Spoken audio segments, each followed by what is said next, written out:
Welcome, everybody, to the Lakers Legacy podcast, where the night is darkest just before the dawn. Nay, the night is darkest just before the Doncic. Luka Doncic, Los Angeles Lakers. We are here, and everything has changed.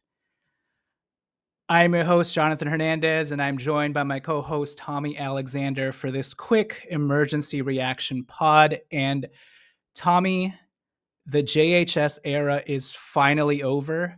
Will you ever get will you ever get over this loss? I'll actually, for all the mocking, I will always remember JHS because he was involved in the trade that got us Luka Doncic. So There you go. All right, Tommy. This is just fucking insane. I think we've gotten some time to process what's happened, but it's barely been 24 hours. And I've barely processed it properly.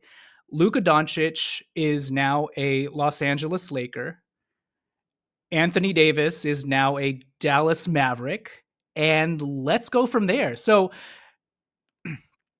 well, first, I'll ask you. We have done a lot of this emergency reaction pods to some of the craziest moves in Lakers history, namely my voice is cracking up, namely LeBron James signing with the Lakers, and then the Lakers trading for Anthony Davis. Where does this rank in terms of the emergency pods we've done? definitely the most intense. I think, I've been a sports fan for 30 plus years. And I mean, this is the craziest trade I've ever seen in any sport or even heard of, right? In like any sport that I follow. So this was so unbelievably unexpected on so many levels. Yes, I think unexpected is the right word, and I think that's the word that it's the driving force behind a lot of confusion and conflicted feelings by Lakers fans, because this was not even a possibility in our minds. The thought, not even the thought of Luka Doncic yet, Tommy. Clearly, that wasn't a possibility in anyone's mind, but also the possibility of even trading Anthony Davis. I had never wrapped my head around that. But anyways, we'll get into the Anthony Davis part of it all in a bit. But with regards to when you first heard the news and what you were doing, how did your 24 hours ago, what was your night looking like? Because I know for a lot of us, we had just finished wrapping up the Knicks game. The Lakers had one of their best wins of the season, considering the context.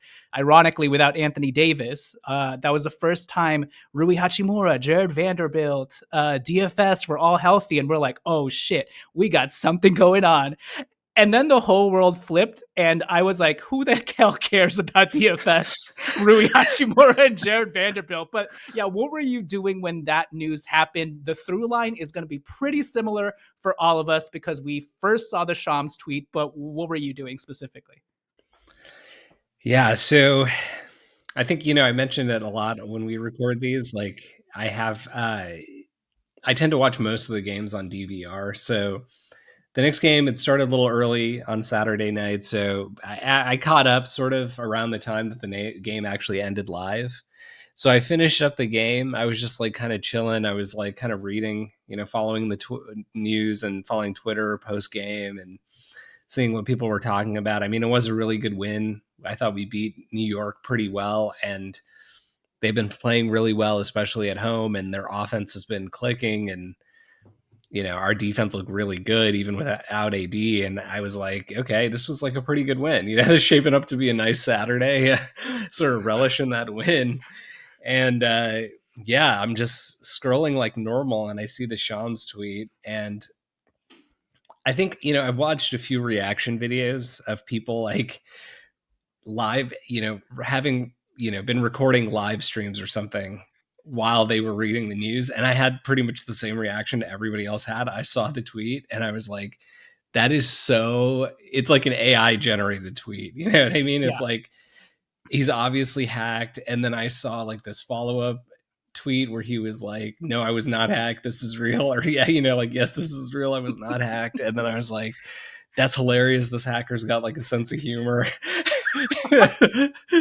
you know and, and and then it's like you sort of, it's like just watching things like slowly, it's like happened all of a sudden, then in slow motion it's like one person then confirms it, and then like another person confirms it, and then like ESPN's official account tweets it.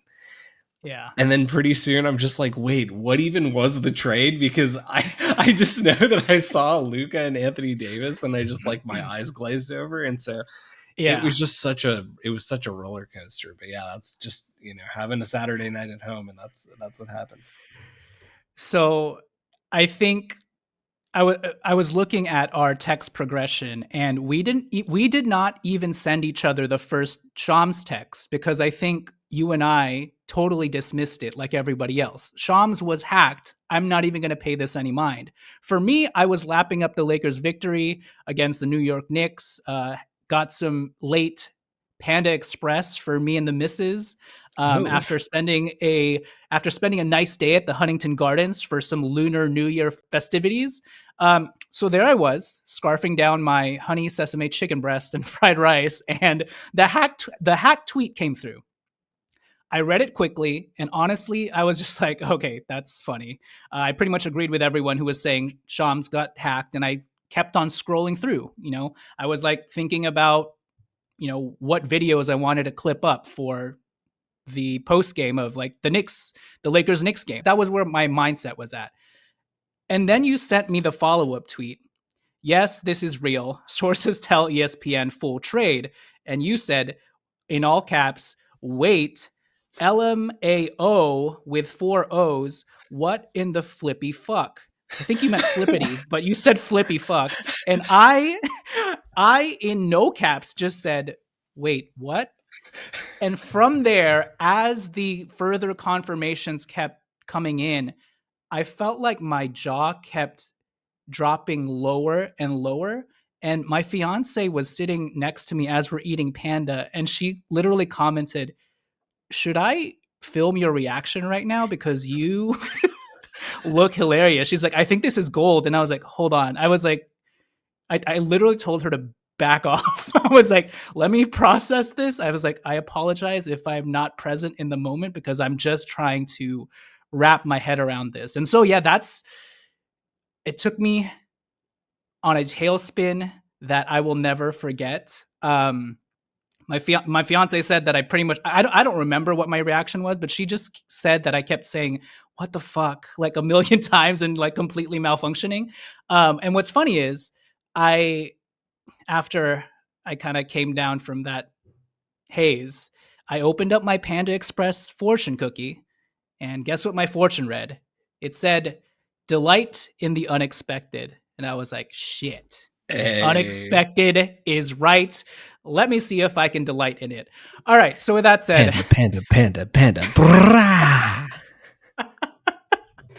all right. With that said, Luka Doncic is a Laker. I can't, it still That's so crazy. I doesn't still can't doesn't believe it. seem, yeah, that's the first time I've uttered those words, or maybe the second time tonight. But let's talk about the otherworldliness of this deal and the ramifications of this trade.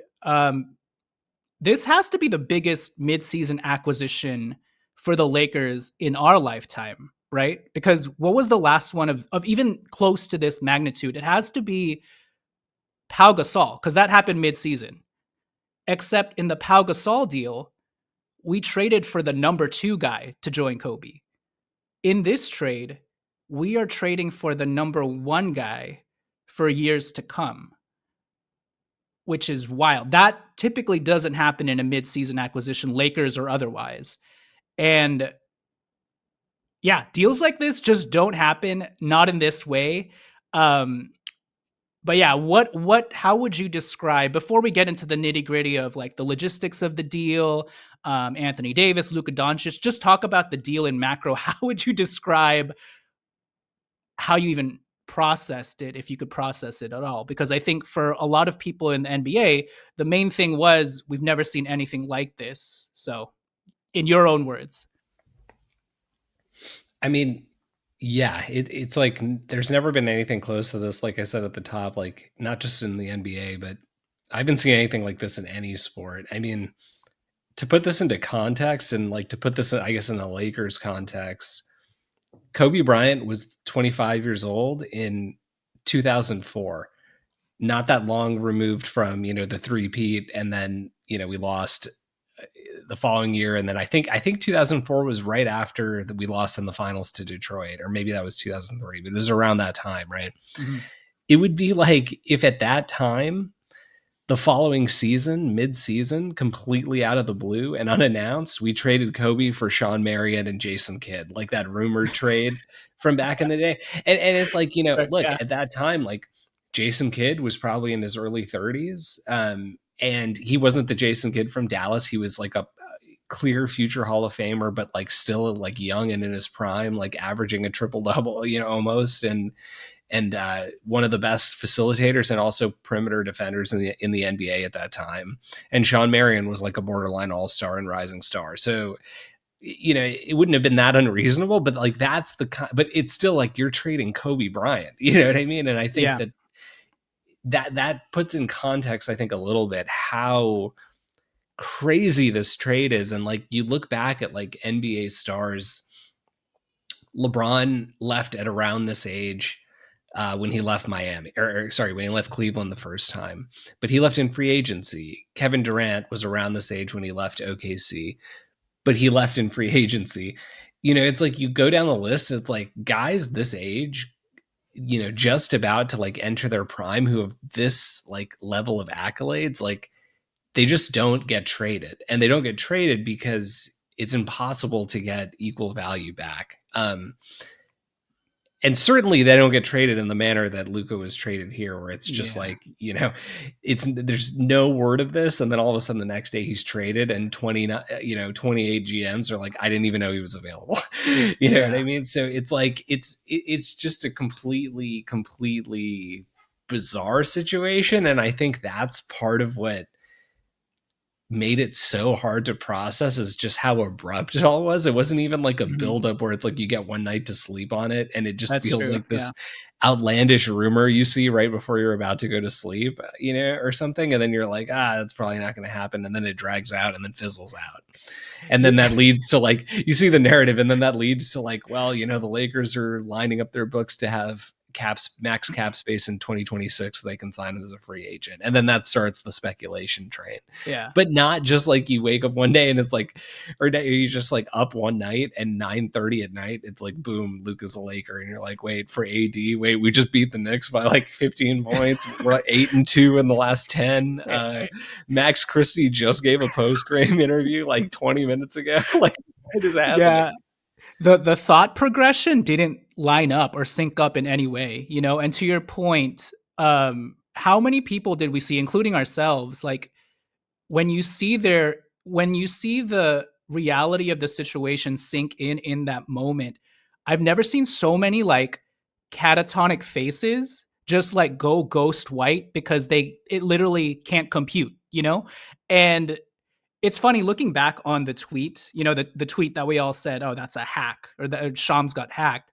If you actually read the specifics, I mean, some of it is funny, right? But it is so oddly specific, the players in the deal, that looking back at it in hindsight, I'm like, maybe we should have said, wait, this is so randomly specific that it's probably real, because like JHS is going to Utah. Markeith Morris and Maxi Kleber are in this deal. Whoever the hacker is really knows his stuff or something, It's like so weird. Anyways, I also sent you this reaction video, or several reaction videos of random, like, I don't know, high school, college kids in Dallas at different Saturday night parties, and the news breaking. They're looking at it on their phone, and I hear like girls screaming and wailing in the background, and it almost seems like a natural disaster happened in Dallas. People are like, "What the? Oh my god! I gotta call my mom. I gotta call my dad right now." I'm like, "What is going on?" But that was kind of like the magnitude of what this deal felt like. And to your point about, it kind of reminds you of like, trading a prime Kobe for Sean Marion and Jason Kidd, I actually thought about this of like, what's another version of this or another player that I can comp this to? Because I think very highly of Anthony Davis. He has been playing his best basketball this season, and he's a future Hall of Famer, you know? So outside of Jason Kidd and Sean Marion, it's almost like if we go back to 2004, 2005, when Kobe requested to be traded and he had that whole video about Ship buying his ass out for Jason Kidd, it's almost like if we traded a prime Kobe, he was 26 at that time as well, for Allen Iverson, who was 29 at the time. But at that point, he had just been to the finals 3 years prior. He had won MVP. And that 2004-2005 season, he was still averaging 30 points and would still go on to average 30 points the next few seasons after that. So it's like, oh, okay, you're getting Allen Iverson. So that's pretty huge. He's a hell of a player and also a future Hall of Famer. But at the same time, you don't trade Kobe for AI, you know? So it's kind of like it in a vacuum, it makes sense, but also when you zoom out, it doesn't make sense at all, you I know? mean, it's like, And it's like, again, thinking about how rare this is to happen, it's like if Giannis after the bubble, when he didn't, they like the Bucks sort of underwhelmed and they didn't do as well as everybody thought. They had a good season and they like underwhelmed in the bubble. Giannis was like 25, 26 years old. It's like if they took Giannis out of that and they were like, this isn't going to work. We need someone with shooting, and they traded him for Damian Lillard, who, like, again, was like an all-star, one of the best players in the NBA at that time. Probably had a top 10 season for a player that season, like carried single-handedly Portland from like a completely scrubbed team into the 8th seed. Like, he had a fantastic year, but nobody would ever do that trade, right? And so it's just like, it's so crazy. yeah, it is. All right. So before we talk about the Anthony Davis angle of this all and just sort of like the inner conflict and turmoil that I know a lot of Lakers fans are going through, let's first take it to break, a quick break here.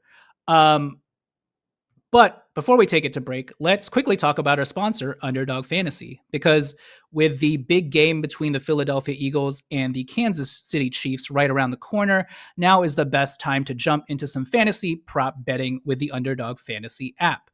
Underdog is the best place to cash in on all your takes during the playoffs, which players are going off and which ones are ice cold. With their pick'em game, you could win up to 1,000 times your money just by choosing higher or lower on player stats, i.e. yards, touchdowns, interceptions, and more. Think Anthony Davis will score higher than 25.5 points the next time he faces the Lakers. Well then, cook up some fire entries for a shot to win real cash prizes all NFL playoffs long and the rest of the NBA season long. Create entries with all football picks or mix and match across your other favorite sports, like obviously basketball. Underdog is the only pick'em platform that puts the power to cash out in your hands. Now you can either keep riding with your entry or tap the Win Now button to cash out whenever you want. So when it comes to future Lakers bets, my best advice would be to take the higher on Luka Doncic, 25.5 points in his Lakers debut, whenever that happens. And then also take the higher on whatever Doncic's points prop is when he plays the Mavericks at Crypto on February 28th. Oh, So God. that's my best advice. So yeah, what are you waiting for? Underdog is the best place to play Pick'em. So download the app, sign up with promo code Legacy, and deposit now to get up to $1,000 in bonus cash instantly. That's promo code Legacy, and deposit now to get up to $1,000 in bonus cash. Must be 18 years or older, 19 years or older in Alabama and Nebraska, 19 years or older in Colorado for some games, 21 years or older in Massachusetts and Arizona, and present in a state where Underdog Fantasy operates. Terms apply. Void in Colorado for some games. Concerned with your play? Call 1-800-GAMBLER or visit www.ncpgambling.org. In Arizona, call 1-800-NEXT-STEP or text NEXT STEP to 53342. In New York, call the 24/7 Hope line at 1-877-8-HOPE-NY or text HOPE-NY 467-369. All right, let's pitch it to our sponsors and then talk more Luka Laker after that. All right, we are back. quickly, Tommy, let's talk about Anthony Davis, which it's crazy. I before we dive back into the deal, um, do you have a favorite Anthony Davis moment that sticks out to you during his, what is it, 5 6 year tenure with the Lakers at this point since the 2019-20 season? Yeah, what would you consider your favorite AD moment?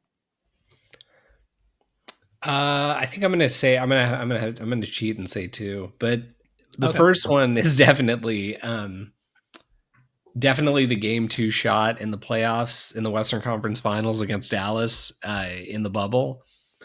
You mean Denver? Are you Sorry, against Denver. I got Dallas on the brain. Um, Against Denver in the bubble. You know, it's like in hindsight, the Lakers ended up handling that series 4-1, but AD misses that shot, and you never know. I mean, we saw that Denver wasn't that far away. I mean, a lot of those guys, Michael Porter Jr., Jokic, obviously, Jamal Murray, those guys were there at that time. They had some solid role players. They didn't have KCP yet. They didn't have Aaron Gordon yet.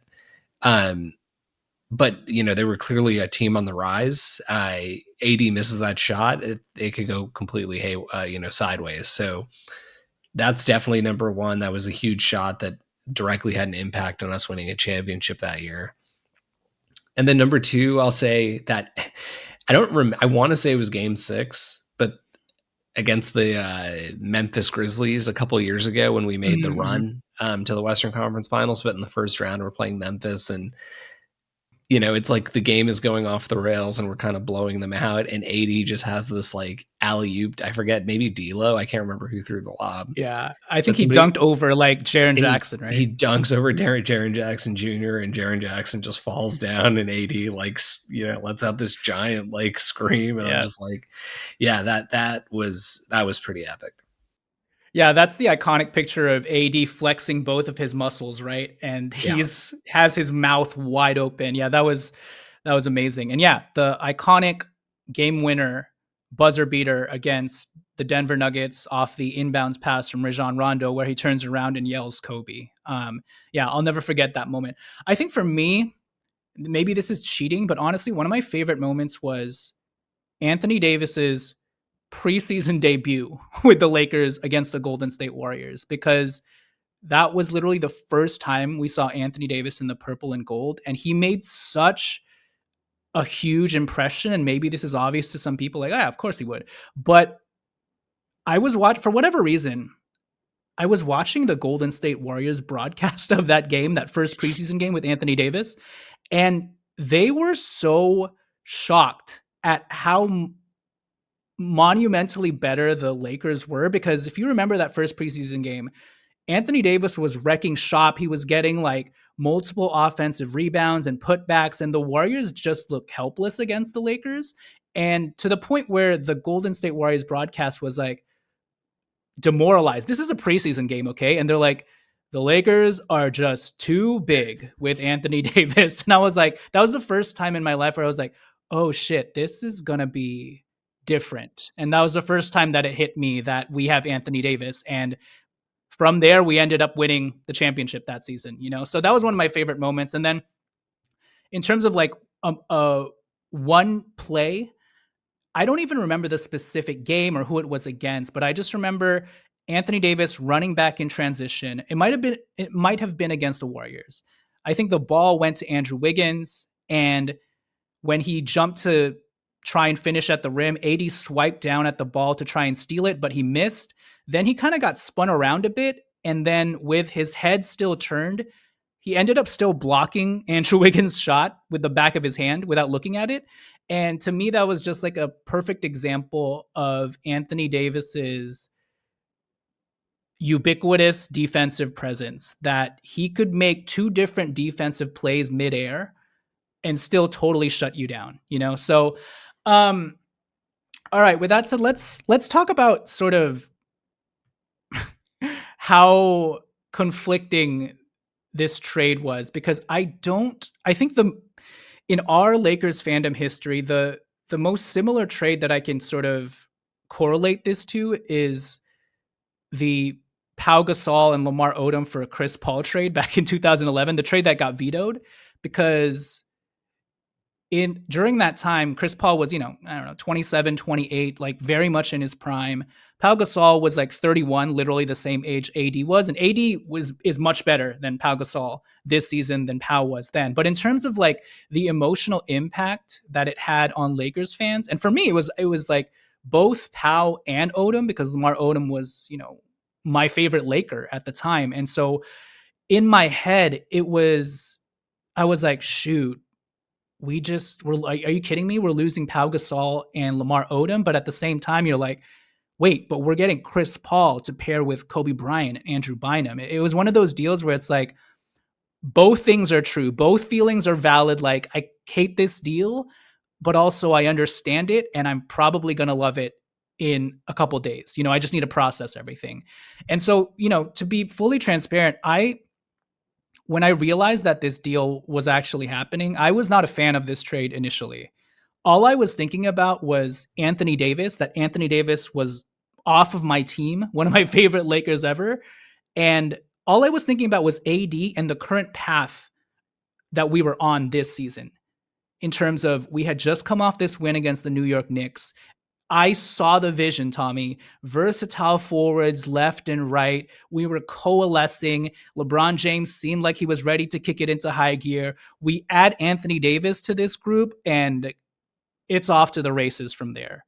So to have that ripped from my heart was tough to swallow and obviously process. So I couldn't even get behind like the practicality of like, oh, Luka Doncic is in his prime and this will extend the Lakers runway. All I was thinking was, wait, we had a chance to contend this year, and Anthony Davis is off of my team. So very conflicting, very mind warping trade to process. Especially given the fact that Anthony Davis this season was finally the featured dude on this team. He was absolutely killing it and having one of his best seasons as a Laker, which is crazy because he's like 5 years in at this point. And the last full game that Anthony Davis dropped for us, he had 40 and 20 and was cooking Mark Williams, who's a pretty good defender, pretty good big man. So yeah, I think for me, this is the perfect two things can be true type of trade where every feeling that every Lakers fan has, in my opinion, is valid.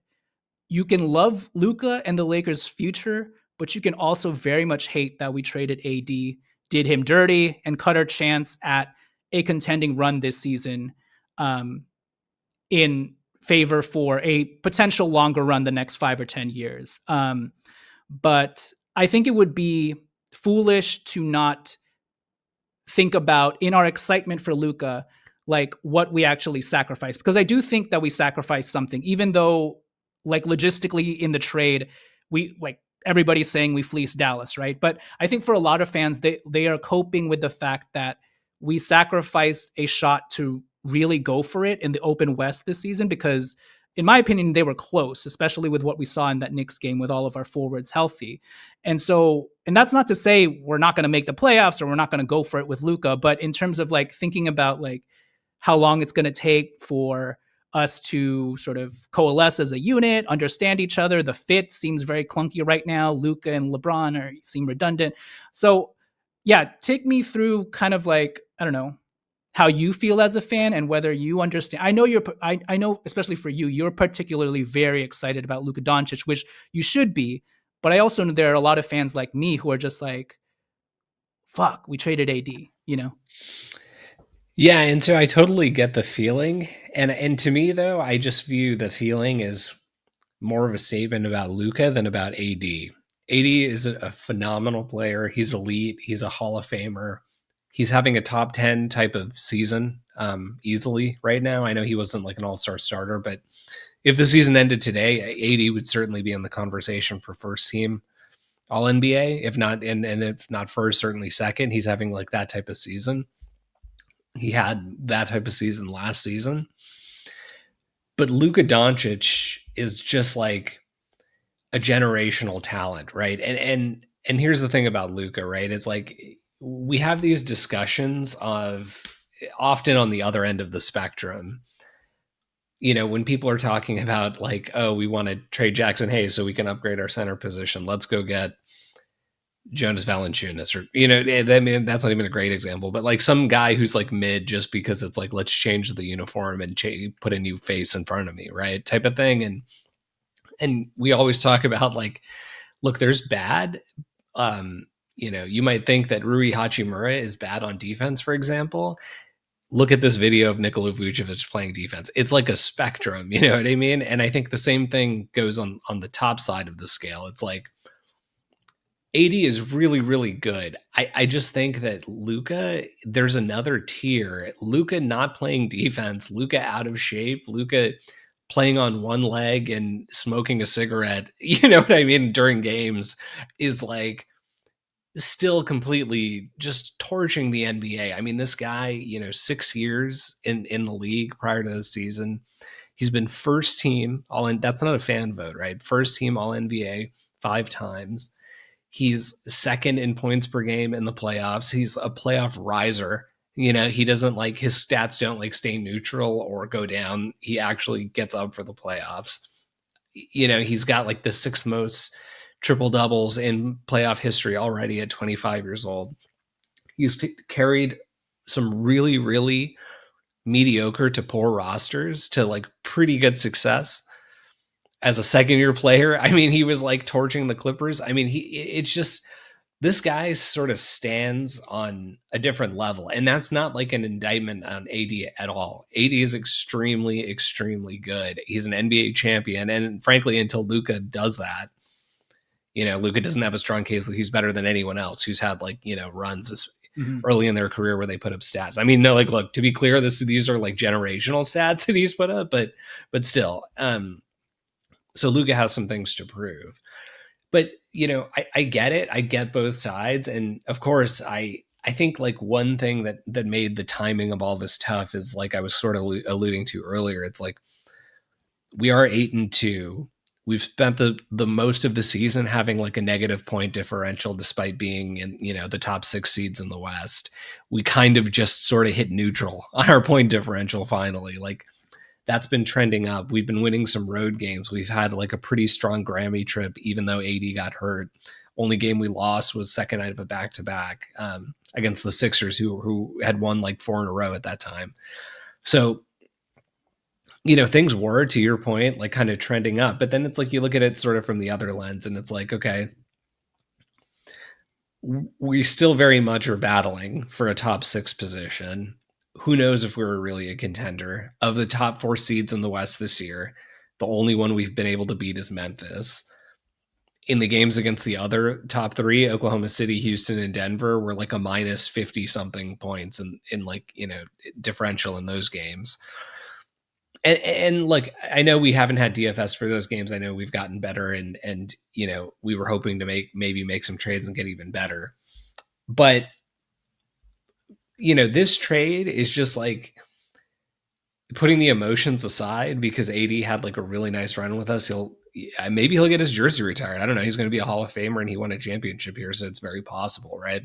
He had like a really, really nice career here, but like guys like AD, I'm not going to say they come and go because I don't want to like downplay AD, but it's just, you could hold on to AD. You could try to pursue this sort of 2-year at best window with LeBron.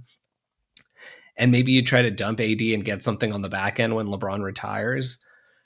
But you could trade AD for 5 first-round picks and young players and spend the next 10 years drafting in the lottery and probably not get a player like Luka Doncic. I mean, I think he's at that level. I think most people agree. I mean, he's been on like, you look at all these NBA player rankings, he's like easily top 5. I mean, a lot of people say you do a full NBA draft. Like most people take Wemby number 1, right? After Wemby hits like, Joker, SGA, Luka in some order, maybe Giannis in there in the top 5. I think there are arguments Luka goes as high as 2 in a whole league redraft. And certainly in my opinion, no lower than like 4. And that's what we're talking about here, right? We're talking about a guy who is known for his offensive accolades, but still, again, has been able to carry teams that have been sort of mediocre, twice to the Western Conference Finals, once to the finals. I mean, it just like I it was tough. It obviously is tough to lose AD, and I think nobody expected the quote unquote rebuild to happen so quickly. But at the same time, it's like it's almost not a rebuild. I mean, Luka Doncic is ready to win right now. He was in the Western Conference Finals last year. We still have LeBron James. Like maybe we address a couple gaps, and I don't know that we net. Even viewing this as a forward-looking move, it's possible that we end up better this year too. But anyway, yeah, it's like, you make this trade 1,000 out of 1,000 times and you don't look back. And that has, again, it's, I fully mean that like less as an indictment on AD and more as just praise for Luka. Like it's just, he Sure. stands in that separate tier. And when you have a guy like that, it makes everything just a lot easier. There's only a small handful of guys right now who could be the number one A type guy on a team. And if you have the right supporting cast, like that guy can carry you to a championship. And Luka is in that bucket of guys. And those types of guys Sure. like don't come around very often. And I'm not going to say like AD is not that type of guy, but you know, it's just different. Like, it's Yeah. just like a different tier. And frankly, it's like, I think it's going to be based, especially based on some of the pieces we have already. Hopefully it's not difficult to build around Luka, but I think we're still not that far off. Probably not. It's going to be a little more jarring on defense how bad we are because unless we address the big man problem at some point before the trade deadline. But overall, I think it's very possible that we end up, maybe just as good this year with the like obviously way higher upside in the years to come.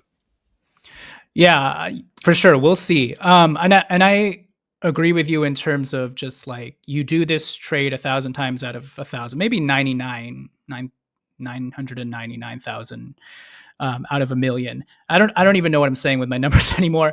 But I agree with you. This is a trade that you have to do to sort of play devil's advocate and just make sure that Anthony Davis doesn't get swept under the rug here. And I appreciate you saying that, like, this is less about Anthony Davis and more about Luka.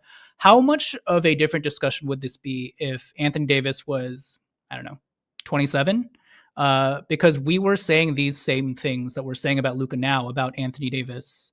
I don't know, even just 3 years ago, or even when we first got Anthony Davis. And I guess maybe that's the point here in terms of, I mean, Anthony Davis, I could list out his accolades too and talk about how he has like a top 5 PER in the playoffs, like of all time, right up there with Wilt Chamberlain. And then if you think about some of the best two-way players, taking into account defense in the NBA, obviously Anthony Davis is not a shot creator. He's not a primary initiator. Even when you compare him to Giannis, that's probably why some people have Giannis over Anthony Davis, because Giannis can create his own shot. He gets like 5-6 assists a game. He's kind of LeBron-esque in that respect. But when you talk about Anthony Davis's two-way impact and just his versatility as an offensive player, when he is made the focal point and he does have his jump shot going, there are few players that I would rather have than Anthony Davis as well if you are looking to build your team out in a certain way. But I do think the big difference here is the age. It is And one the of the fact that he's differences. 31. Yeah. And it's probably, it is a very important one. It's a significant factor. Again, though, like what I'll say about like accolades and like the things that speak the most is like, who can you just like rely on as that like number one true alpha type guy? Sure. And Luka, again, he's had 6 full seasons. He's made the playoffs 4 of those 6 seasons. The first one he missed was his rookie year, and the second year they were tanking to keep their pick, right? Or the second time he missed it, they were tanking to keep a pick. In 4 seasons of playoff games, he's played 50 playoff games. AD played 13 before he came to the Lakers. AD in his whole career to this day has played 60. So it's like, it's not like Luka was just drafted into like an amazing situation and had like a fully built team. I mean, he's just like carried some really mediocre teams. He carried like some Dallas teams with like pre-current Jalen Brunson, and then a bunch of scrubs to like 13 games of really intense games against the Clippers and like, their stars in over the course of 2 years. And then, made the Western Conference Finals run, made another Western Conference Finals run, and then made a finals run um, in consecutive years, or separate in 2 times in 3 years. Sorry, and so it's like these are, I don't know. It's just like he is so good. There's a chance that this guy ends up becoming like a top 10 player of all time. You know what I mean? And that's why Mhm. it's like I don't think the Kobe comparisons are like that far off. I think Yeah. if he's able to stay relatively healthy, he's going to end up in like that tier of player. And frankly, all of the stars in the league know it. I think that's why everybody is so shocked by this. And so it's nothing really to do with AD. And I agree with you. A lot of the discourse has gone so far off the rails around AD. It's like people are acting like Luka was traded for Kwame Brown in a way, but it's not even that. It's like even understanding how good AD is. It's so crazy that somebody of like the caliber of Luka would get traded without like some sort of huge fanfare and forcing his way out and this and that. Yeah, I think I just came up with this additional comp, and it's not exactly apples to apples, but from our end, to get a player like this, and to sort of kind of illustrate the sort of immense value of the player that we're sending out, but also the internal conflict we're probably feeling. If you take it back to 2004, but instead of talking about Kobe, it's almost like trading Shaq to the Miami Heat, which is what we did. But instead of getting Lamar Odom and Caron Butler, which is the package that we got back, and obviously that still ended up paying dividends for us. But at the time, those first few years when Kobe was like in turmoil, we're like, what the hell did we do? We just traded Shaq for these players. But it's almost like trading AD for Luka now is almost like trading Shaq back in 2004, but we get Dwayne Wade in that package, but a Dwayne Wade who's already seasoned. You know what I'm saying? So it's like on the one hand, you're losing Shaq. That's a huge player and figure in the Lakers history, in Lakers legacy to be giving up. But at the same time, you don't say no to Dwayne Wade. And I feel like that's kind of what we did here. And it is hard for fans to be like, but Anthony Davis, he was born to be a Laker. He was born to retire a Laker. He said it before, purple and gold till I die. Like that kind of hits you in the heart, right? But when you have a chance to get Dwayne Wade in his prime, which is in my analogy, you're trading like at that time back in 2004, I think Shaq was already, he may have even been older than 80. He might have been like 33 or something. But you're trading for like a prime Dwayne Wade. In this scenario, we're trading AD for a prime Luka Doncic. Even if it feels wrong, you still do that trade 9.5, 9.9 out of 10 times, even though it's a little hard to process. So Luka Doncic, Luka to the future, the next 5 years, we're going hard for it. It's almost like, how would you describe Luka Doncic as a player? Because to me, I feel like this is the perfect way to describe it. To me, it's like Luka Doncic is like Nikola Jokic at the point guard / small forward position. He is that unstoppable when it comes to handling the ball, playing with pace, always seemingly unbalanced, but actually he has the defender off balance and off kilter because he just has such a unique way of, I don't know, positioning his body at all times to always be able to get off a good shot, even if it doesn't look like a good shot.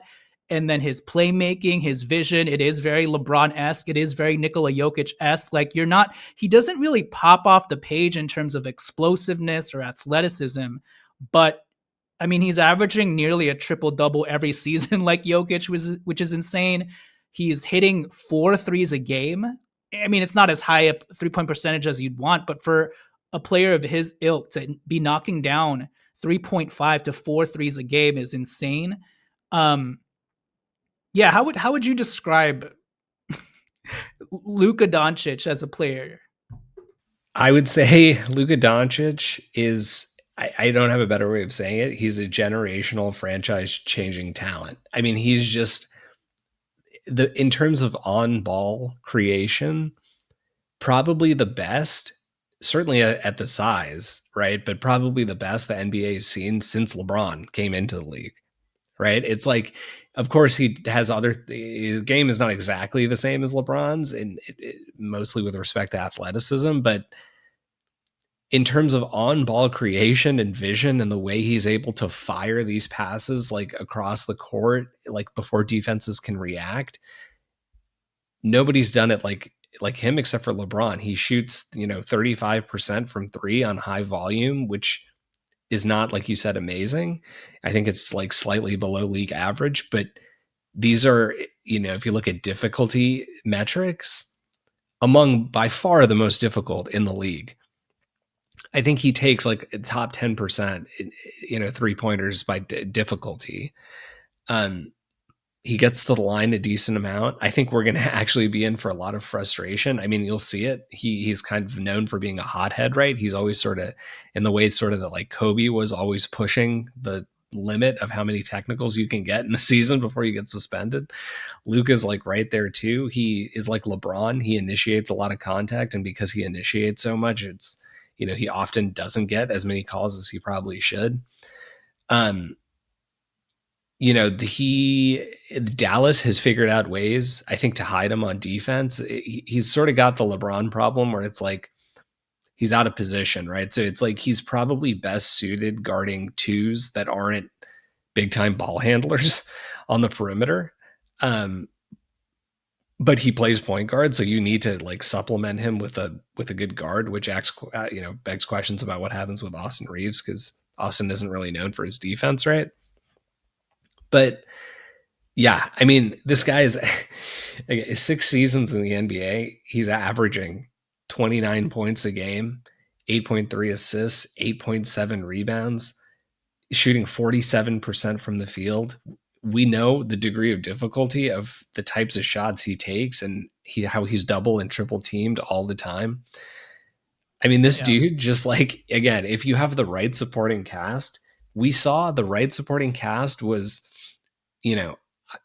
calling him journeyman Kyrie Irving is maybe unfair, but frankly, Kyrie Irving, who was like unceremoniously booted from his last few stops, things did not go well. That Kyrie Irving and like 3 or 4 pretty good defenders, and Luka like took that team to the finals, right? And so it's like, and he beat some really good teams to get there, right? And so, well, even beyond that, like in his prior seasons, he had an even worse supporting cast, and he beat the Kawhi Leonard and Paul George Clippers. So I forget if both were play. I'm pretty sure both were healthy in one of those series, and he did it all on his own. So well, yeah, to your point, generational talent. So yeah, and I mean, like we talked about the great experience of AD hitting that shot in the bubble. Well, in the bubble, Luka's like a second-year player, 20 years old, and he's taking Kawhi and Paul George to 6 games.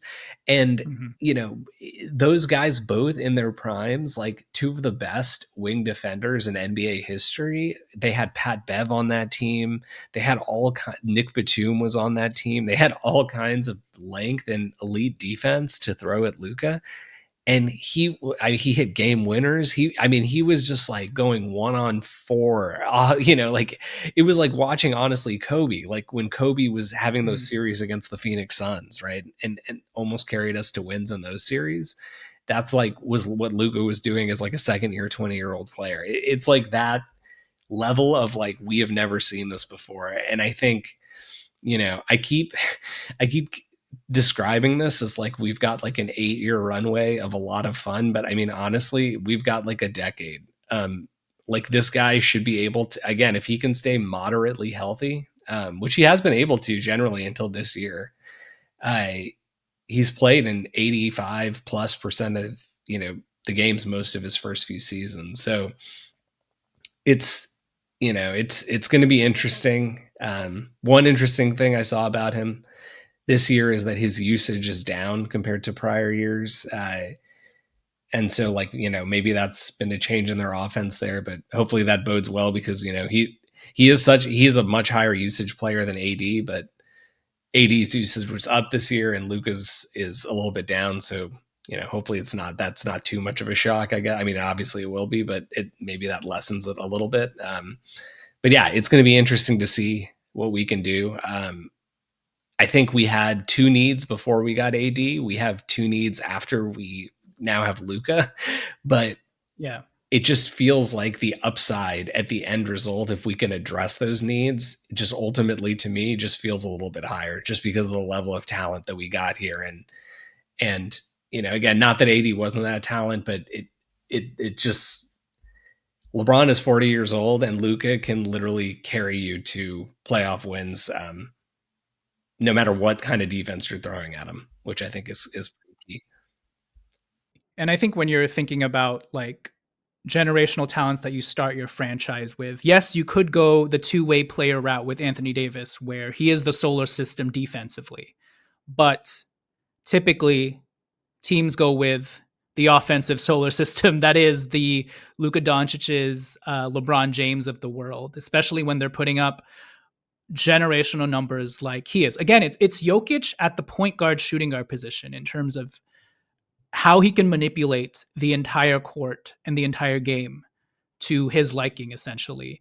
I will say though, to counter your point about we have got 10 years of runway, we definitely do have a runway. In my opinion, though, the next 5 years is what we really need to think about, because things could go off kilter really quickly. And it's almost like we reset the Anthony Davis trade. We like went back in time to 2020 when we first got Anthony Davis, but now we've got Luka Doncic. And how do the next 5 years look like from here? Because in 5 years, Luka Doncic will be the age Anthony Davis is now. What have we done as a franchise to put him in the best position to succeed with limited assets? With less assets than we had with Anthony Davis and LeBron James, and with the bigger question of who are we pairing with Luka Doncic once LeBron is gone. But in the meantime, to have LeBron James and Luka Doncic on the same team, honestly, we're not gonna fully comprehend what that looks like, feels like, until we see Luka debut. I don't know, next week, which is so insane to think about, that we can literally go to crypto next week if we wanted to, and he's going to be in the building wearing the purple and gold threads. And yeah, it's not going to fully hit us until we see that like in person, because again, and we've gone super long already, so I'm going to wrap it up here. Again, this is not something that happens. I mean, it's happened to the Lakers in different respects, but to your point and what you've said all episode long, it doesn't happen in this way, this abruptly, with no one knowing about it, in the weird ass circumstances that have occurred, including the Lakers circumstances where they are on the uptick. Like from every angle, this doesn't happen. And so here we are, Luka Doncic, Luka Magic, Los Angeles Laker.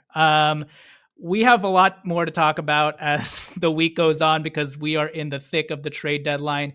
Who knows what else happens? I'm sure, we'll probably do like a podcast the day of the trade deadline to see what goes down. But obviously a lot more to talk about with regards to Luka Doncic, what now, what next. But for now, we'll leave it here. I'm so tired, dude. I need to go to sleep. Like I didn't sleep last night at all. But with that said, we will catch you guys next time. Tommy, Luka Doncic is a Laker. See you later. Peace. See ya.